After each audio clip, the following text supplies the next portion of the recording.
Ukuvakashela kahulumeni Lomndeni kulandela udaba olusakazwe uphiko lwezindaba ze-SABC nobelibonisa isimo esingagculisi Lomndeni ophila ngaphansi kwaso. Namhlanje undunankulu wesifundazwe usihle zikalala ujube ithimba likahulumeni ukuba liyohlola isimo salomndeni. What we have seen and the teams as they've been here is that this is a big family. The family left this place in 2014 and then they came back here. They went to Mtuba and then they came back here 2 months back. So there was no one who was residing in this house. So now we've got a responsibility as the government to make sure that all of them, they are taken care of. Ugogo uNdlanzi unezingane eziyisikhombisa kanti uhlala nabazukulu bakhe abayi-19 kule ndlu yeRDP. Baziphilisa ngemali yesibonelelo sikahulumeni kanye nokudayisa imishanelo emgwaqeni. Mama ukuthi ayipheli sizolala lapha egarage. Nale garage?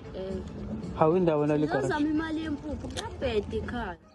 Laba bafanyana balibangisa eRichards Bay njalo ngempela sonto ukuyodayisa imishanelo.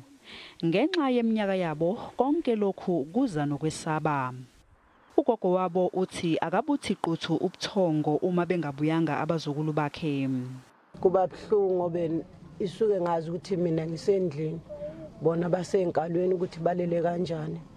Bese ngikwazi ukuthi ngixhumane nabo ngamafoni ngoba nobuthongo buye bufike njobe kufa ma ngiphaphama ngiyafona.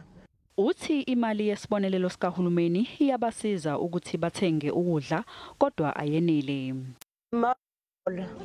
Bangena esitolo bathenga i8.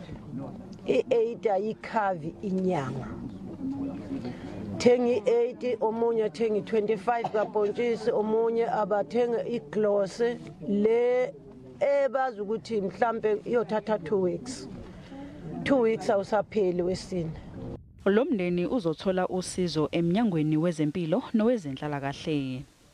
Umlenze wesibili walolu daba uzosakazwa ezindabeni ze-SABC kusasa.